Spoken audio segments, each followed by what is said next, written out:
We now come to the last Anuvaka, the 11th Anuvaka for study in the Rudra Dhyaya. Here is the essence. There is only one Rudra. Ya Eko Rudra Uchyate. The only one is called as Rudra. But Asankhyata Sahasrani. But Rudra is also Asankhyata innumerable. And the word Sahasrani is used. The operative word Sahasra in all the Vedic concepts is innumerable. You cannot, it is not 1000, it is not 999 plus 1 as in your common arithmetic, it is innumerable. So how to understand this? How can Rudra be only one? And how can Rudra be infinite? How to internalize this concept? The one Rudra operates in innumerable ways. He operates in innumerable ways. Sahasra, Asankhyata. Asankhyata means where you cannot measure. That means there is the Rudra Amsha. Amsha means a part which is energized by the original Rudra. Very simple to understand. For example, there is only one source for electricity, where the electricity is generated. But the same source of electricity will be flowing through the grid. Isn't it? And when it is flowing through the grid, depending on the possibility of the medium, the wattage, the joules and whatever, whether you are doing work or whether you are illuminating, in whatever be the measure, it depends on the particular medium. So therefore, the only one energy, which is Rudra, in each device, it is energized. There is only one consciousness, Chaitanyam, manifesting through the different beings. In inanimate beings, inanimate objects, it cannot shine because of the limitation of the medium, but not because there is no consciousness.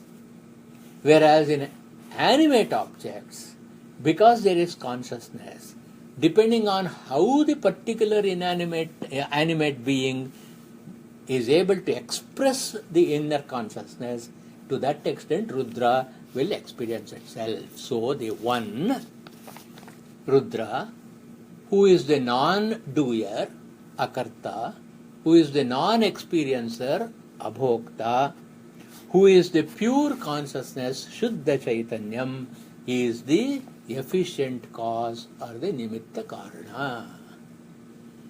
So when you look at the efficient cause, it is one Rudra, but when you look at the Upadana Karana or the material cause, it executes eightfold properties depending on the particular medium. What are those eightfold properties?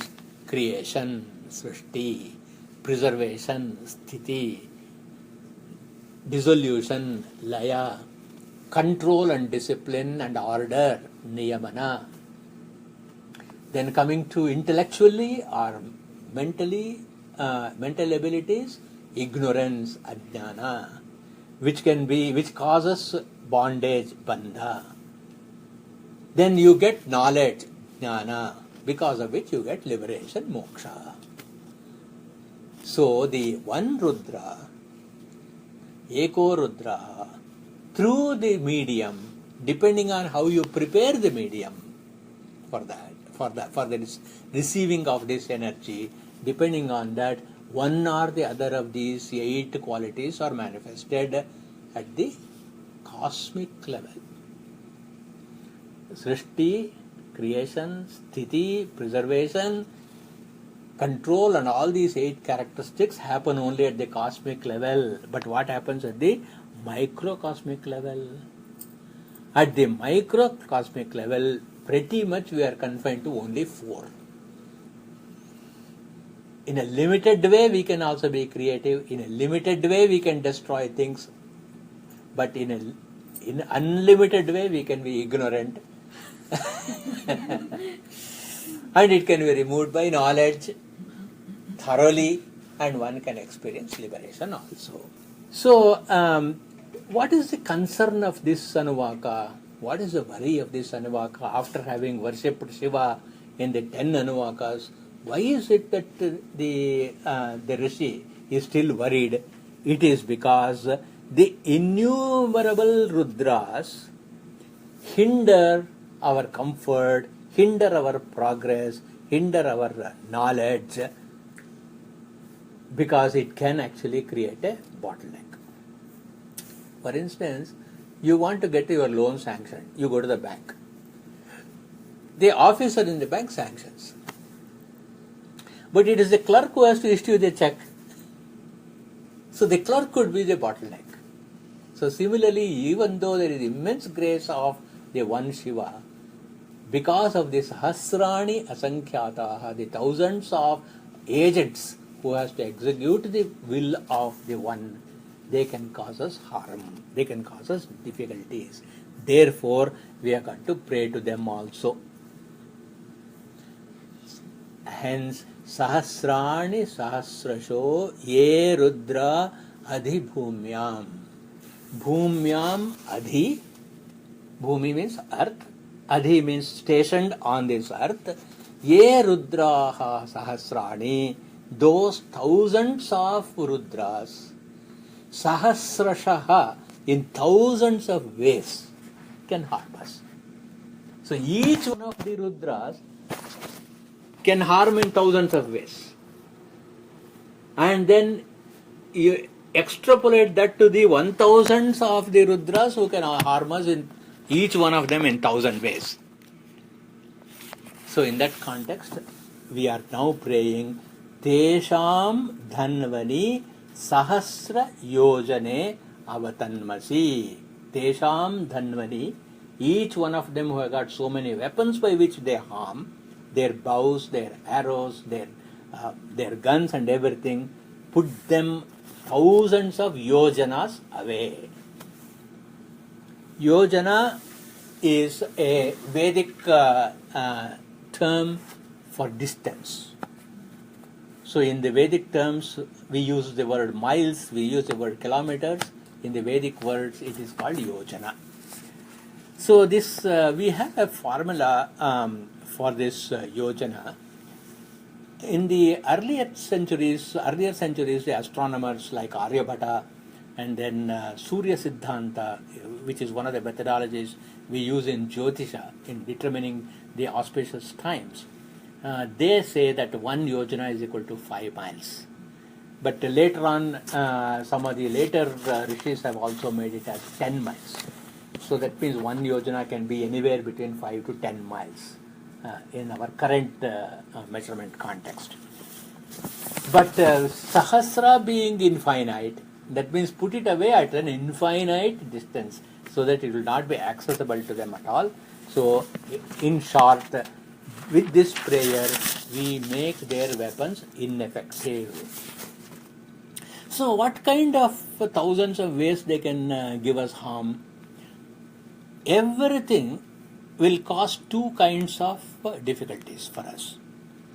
And the 2 kinds of difficulties are mutually enabling and mutually dependent. One is called Adhi, another is called Vyadhi. The Sanskrit word Adhi means afflictions of the mind. You worry, you are concerned, you are afraid. So invariably, whatever is the mental state of negative things, fear, anger, worry, confusion, all of these things will translate into body. It always does. Look at the first chapter of the Gita, for example. In the first chapter of the Gita, here we have got Arjuna, who is absolutely powerful, the best of the warriors, incomparably best. Single-handed, he could annihilate all the entire both armies. But in spite of that, because he has got confusion, because he has got fear, because he has got attachment, and he has got aversion, raga, dvesha, moha, because of that, first of all, he will be muttering within himself.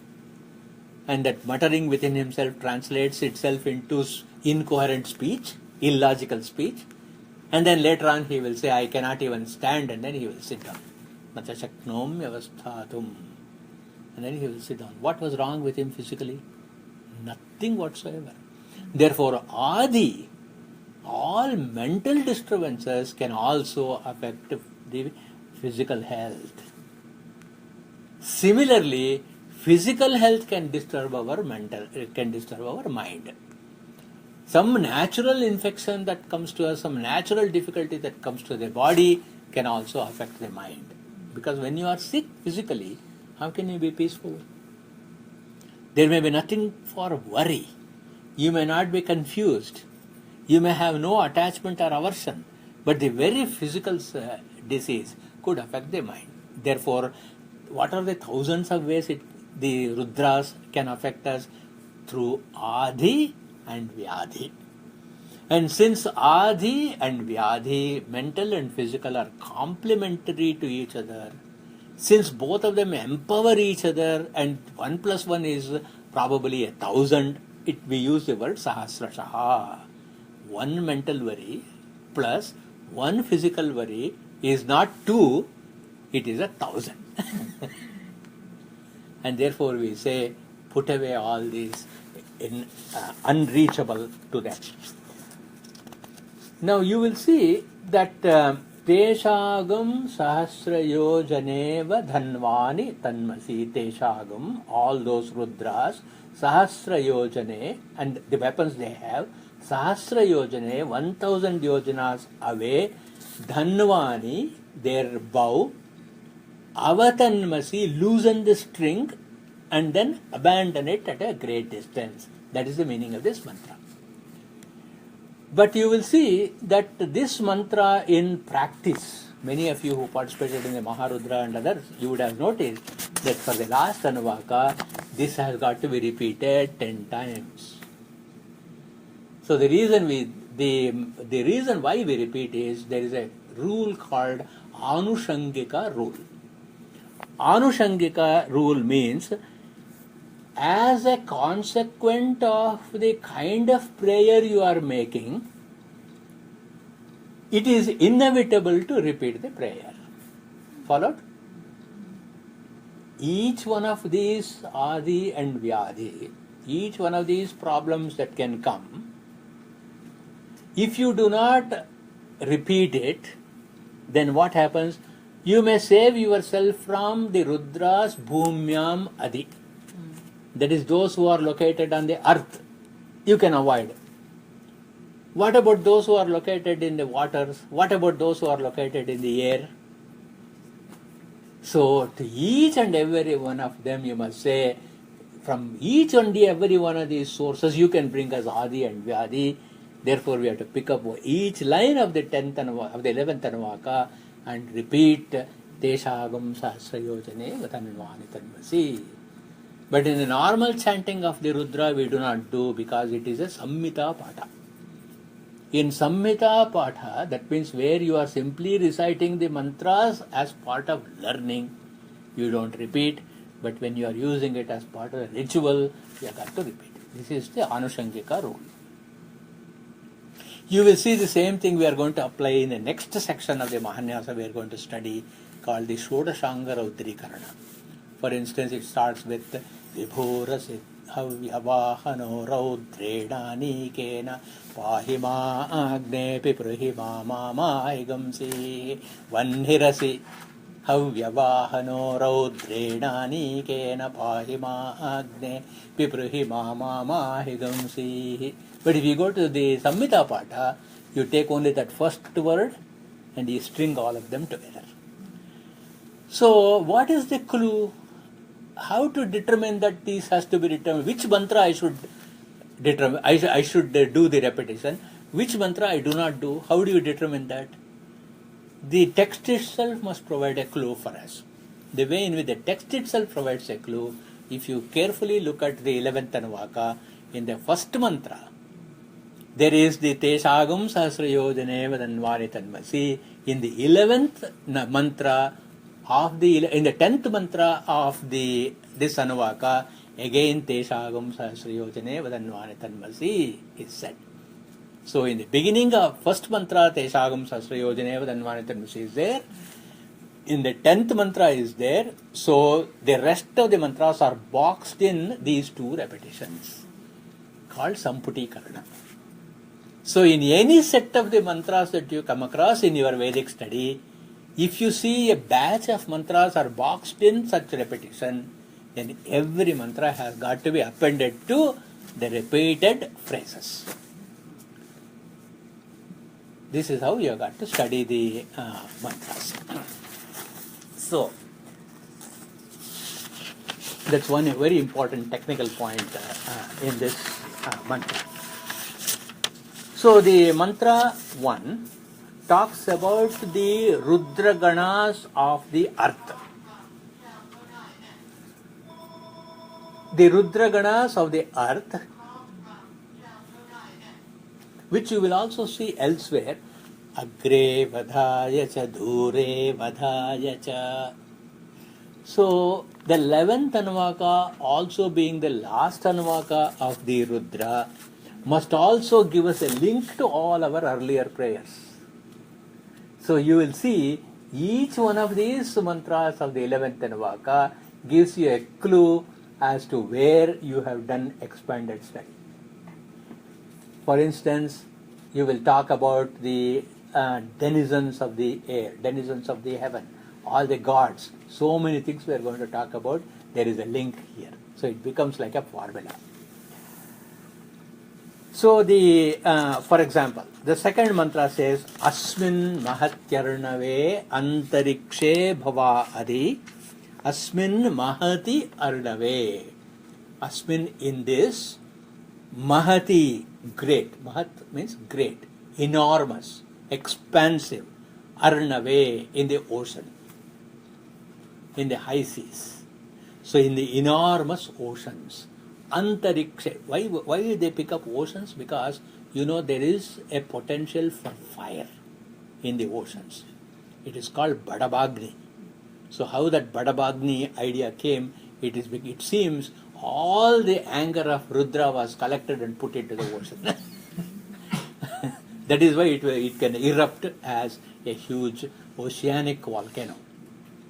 Very, very well known geological phenomenon.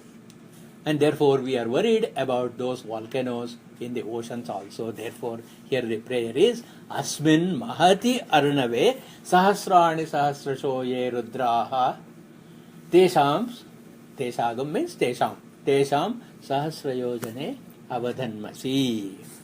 Then what about in the sky?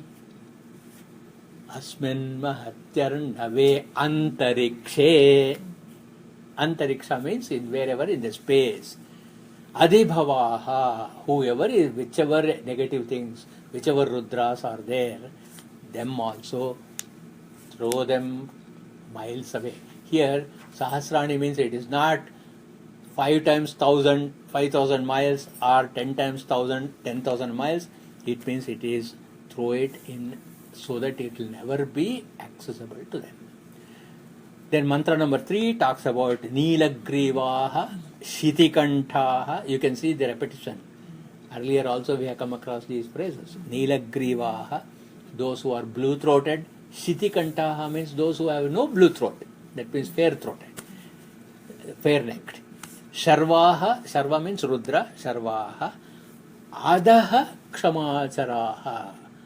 Adaha means under the earth, under the surface of the earth. Charaha Kshamaha, that is capable of moving. Kshama means capacity. Kshama means to be able to. Chara means to move. Capable of moving, that means those insects and those beings which can create a burrow through the earth.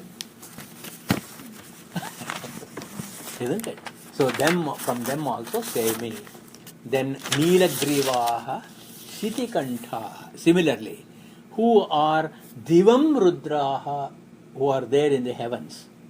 So now you see how this reason for its 10 mantras is because we are looking at the 10 planes. Dashanga Rodrikarna is also like that. 10 planes. So Shodashangarodrikarana is 16 planes. So we are a beautiful matrix.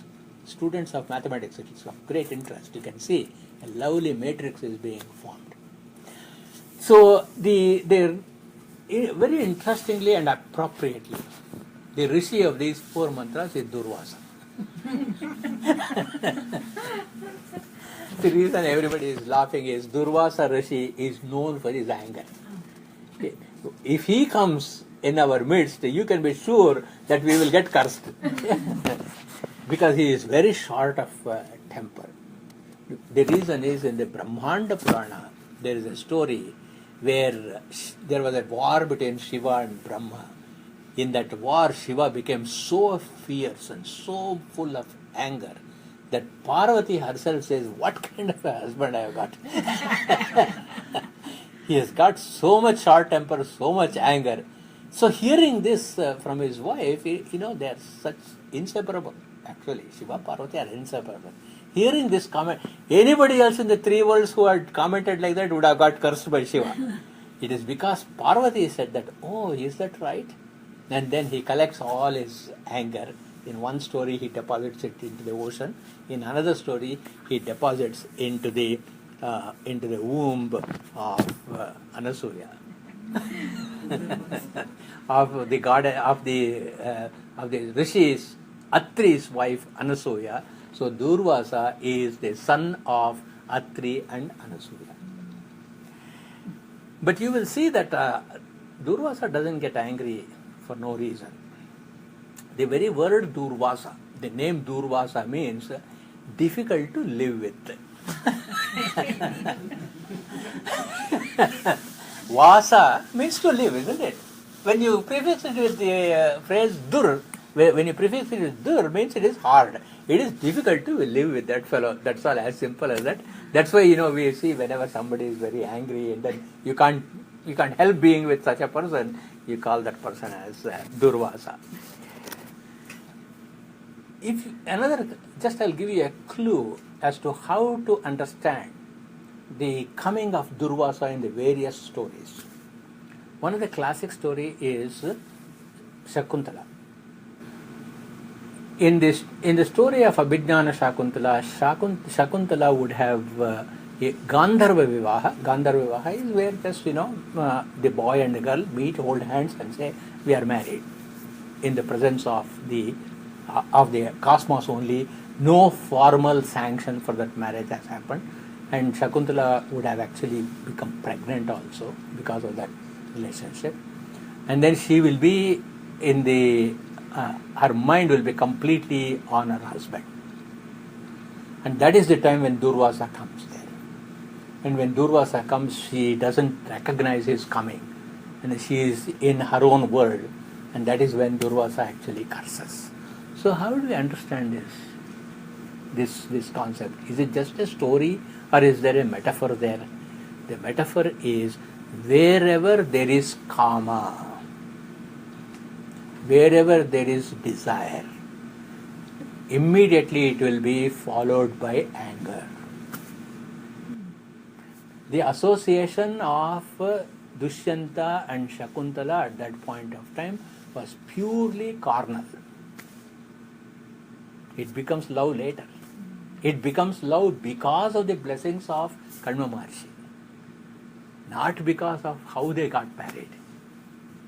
So wherever there is a adharma kama, wherever there is a kama which is not under control, there will always be Durvasa will be there. So if you look at all the mythological stories, that's where Durvasa comes. And it is always when he comes, there will be Loka Kalyana only, eventually, that is good for the world, and eventually there is only going to be the good, even for the cursed. Because it's only because of that she gave birth to Bharata, after whom India is called Bharata.